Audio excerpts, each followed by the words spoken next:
Hello friends, welcome to Tamil mom portfolio. Ganesh consumer, Atlanta electricals, இந்த ரெண்டு ஐபிஓவும் September 22 open ஆக போகுது. ஸோ இந்த ரெண்டு ஐபிஓ பற்றிய ஷார்ட் அனாலிசிஸை நம்ம இந்த வீடியோவில் பார்க்கலாம். ஏன்னா இப்போ இந்த வீக் பார்த்திங்கன்னா நிறைய ஐபிஓஸ் வந்துட்டுருக்கு. எந்த ஐபிஓ எந்த கம்பெனின்ற மாதிரி ஒரே கன்ஃபியூஷனாக இருக்குது. ஸோ உங்கள் டைரியில் நோட் பண்ணி வச்சுக்கோங்க. இந்த கம்பெனி இந்த பிஸ்னஸ் தான் பண்ணுறாங்க, நம்ம அப்ளை பண்ணுறோமா இல்லையா அப்படின்ற மாதிரி நோட் பண்ணி வச்சுக்கணும். ஸோ அந்த அளவுக்கு கம்பெனிஸ் வந்து ஐபிஓஸ் வந்துட்டுருக்காங்க. ஓகேங்க, கணேஷ் கன்சியூமர் ப்ராடக்ட் பார்த்திங்கன்னா எஃப்எம்சிஜி கம்பெனியாக இருக்காங்க.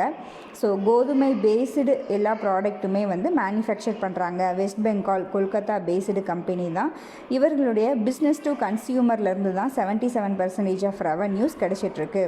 ப்ராடக்ட் போர்ட்ஃபோலியோ அப்படின்னு பார்த்தோன்னா ஆட்டா. ஸோ ஆட்டாலேயே பார்த்திங்கன்னா டயபெட்டிஸ்க்கு தேவையானது கண்ட்ரோல் பண்ணுறது, க்ளூட்டன் ஃப்ரீ, இது மாதிரி வேல்யூ ஆடட் எல்லாமே செஞ்சிட்ருக்காங்க.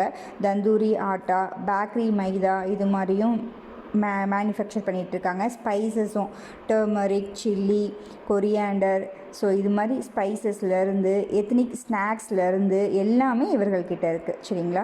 ஸோ மார்க்கெட் லீடராக இருக்காங்க. ஈஸ்ட் இந்தியாவில் மார்க்கெட் லீடராக இருக்காங்க அப்படின்னு கூட நம்ம சொல்லிக்கலாம்.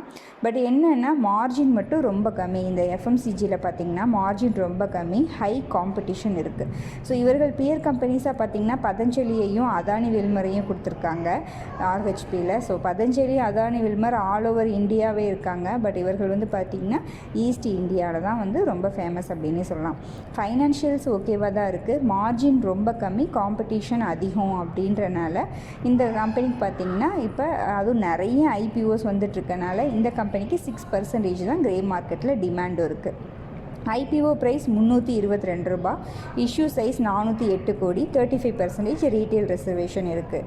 ஸோ எஃப்எம்சிஜி கம்பெனி மார்ஜின் ரொம்ப லோ, அதுவும் இந்த டைமில். ஆனால் மேபி இந்த குவார்ட்டரில் வந்து ரிசல்ட் நல்லா வர்றதுக்கு சான்சஸ் இருக்குது. ஏன்னா தீபாவளி சீசன் அப்படின்றனால அங்கே வந்து பார்த்திங்கன்னா காளி பூஜா அப்படின்ற மாதிரி அந்த ஃபெஸ்டிவல் வந்து கொண்டாடுவாங்க. ஸோ அதனால் இந்த குவார்ட்டர் நல்லா பர்ஃபார்ம் பண்ணுறதுக்கு, ரிசல்ட் நல்லா வர்றதுக்கு சான்சஸ் இருக்குது. பட் கிரே மார்க்கெட் ப்ரீமியம் 6% தான் அப்படின்றனாலையும், இன்னும் சப்போஸ் இந்த டிமாண்ட் அதிகமாச்சு வேணால் இந்த ஐபிஓ வந்து கன்சிடர் பண்ணலாம். பட் நான் வந்து இந்த ஐபிஓவில் கன்சிடர் பண்ணலாம். ஏன்னா நிறைய ஐபிஓஸ் இருக்குது, அப்ளை பண்ணுறதுக்கு அமௌண்ட்டு தான் பத்தாது. ஸோ நான் இந்த கம்பெனியில் அப்ளை பண்ணலை. சரிங்களா? ஓகேங்க. அடுத்தது வந்து பார்த்திங்கன்னா அட்லாண்டா எலக்ட்ரிக்கல்ஸ். இந்த company power, auto, inverter duty transformers manufacture பண்ணுறவர்களாக இருக்காங்க. குஜராத்தில் 2 பிளான்ஸும் கர்நாடகாவில் 1 பிளான்ஸும் வச்சுருக்காங்க. 208 கஸ்டமர்ஸ் இருக்காங்க. ஸோ அதில் வந்து பார்த்திங்கன்னா Adani green energy, tata power, இவர்கள் எல்லாமே இவர்களுடைய கிளைண்ட்டாக இருக்காங்க.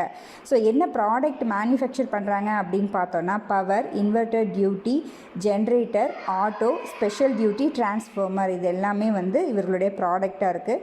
19 ஸ்டேட்டில் இருக்காங்க, 3 யூனியன் டெரிட்டரியில் இருக்காங்க. எக்ஸ்போர்ட் அப்படின்னு பார்த்தோன்னா யூஎஸ், குவைத், ஓமன், இங்கே எல்லாம் வந்து பார்த்திங்கன்னா எக்ஸ்போர்ட்டும் பண்ணிகிட்ருக்காங்க. ஸோ டைவர்சிஃபைடு ப்ராடக்ட் போர்ட்ஃபோலியோ இவர்கள்கிட்ட இருக்குதுன்னு சொல்லலாம். ஸ்ட்ராங் ஆர்டர் புக்குமே வச்சுருக்காங்க. கஸ்டமர் பேஸுமே நல்லா சூப்பராக இருக்குது அப்படின்னே நம்ம எடுத்துக்கலாம். ஸோ என்ன ஒரு மைனஸ் பாயிண்ட்டுனா கவர்மெண்ட் பாலிசியை ரொம்ப டிபெண்ட் பண்ணி இருக்காங்க. ஸோ அது வந்து சப்போஸ் கவர்மெண்ட் பாலிசிஸ் ஏதாவது இது பண்ணாங்கன்னா அது வந்து ஸ்லோ டவுன் ஆகும் இந்த பிஸ்னஸ்ஸு. ஸோ அது ஒன்று வந்து மைனஸ் பாயிண்ட்டாக வந்து நம்ம எடுத்துக்கலாம். இவர்களுடைய காம்படிஷன் அப்படின்னு பார்த்தோன்னா வோல்டாம்ப், டிரான்ஸ்ஃபார்மர் அண்ட் ரெக்டிஃபையர், இந்த 2 கம்பெனி சொல்லியிருக்காங்க. வேல்யூஷன் வைஸ் இந்த 2 கம்பெனியை கம்பேர் பண்ணும்போது கொஞ்சம் ஹை அப்படின்னே எடுத்துக்கலாம். இருந்தாலுமே பார்த்திங்கன்னா இந்த குஜராத் பேஸ்டு கம்பெனி அப்படின்னாலே அந்த பிளான்ட் அங்கே இருக்குது அப்படின்றனாலே பார்த்திங்கன்னா டிமாண்ட் இருக்குது கிரே மார்க்கெட்டில். ஸோ வேல்யூஷன் ஹை அப்படின்றனால ஷார்ட் டேர்ம் பர்பஸ்க்கு வேணால் வந்து நம்ம இந்த ஐபிஓவை கன்சிடர் பண்ணிக்கலாம். ஸோ 24 வரைக்குமே இதே அளவுக்கோ இல்லை இதை விட அதிகமாகவோ கிரே மார்க்கெட்டில் நல்ல டிமாண்ட் இருந்துச்சு வேணால் நம்ம வந்து ஷார்ட் டேர்முக்கு இந்த ஐபிஓவை கன்சிடர் பண்ணிக்கலாம். ஸோ 24 அன்னைக்கு நம்ம டிசைட் பண்ணிக்கலாம். ஸோ நீங்கள் இந்த 2 ஐபிஓவில் என்ன டெசிஷன் எடுக்கிறீங்க அப்படின்றத நம்மளுடைய கமெண்டில் சொல்லுங்கள். எல்லாருமே ரீட் பண்ணி தெரிஞ்சுக்கலாம். நம்மளுடைய தமிழ் மாம் போர்ட்ஃபோலியோ 2.0 டெலகிராம் சேனலில் ஜாயின் பண்ணிக்கோங்க. ஐபிஓ பற்றிய அப்டேட்ஸ் எல்லாமே இந்த டெலகிராம் சேனலில் தான் நான் அப்டேட் பண்ணுவேன். உங்களுக்கு health insurance, term insurance, savings plan need அப்படின்னா என்னுடைய இந்த வாட்ஸ்அப் நம்பருக்கு வந்து காண்டாக்ட் பண்ணுங்கள். ஓகேங்களா? ஸ்பேம் ஃப்ரீ கைடன்ஸ் கண்டிப்பாக கொடுக்கப்படும். நம்ம சேனலில் வர வீடியோஸ் உங்களுக்கு யூஸ்ஃபுல்லாக இருந்துச்சு அப்படின்னா கண்டிப்பாக லைக் பண்ணுங்கள், கமெண்ட் பண்ணுங்கள், உங்கள் ஃப்ரெண்ட்ஸ்க்கு ஷேர் பண்ணுங்கள், அண்ட் நம்ம சேனலை சப்ஸ்கிரைப் பண்ணுங்கள். நன்றி, வணக்கம்.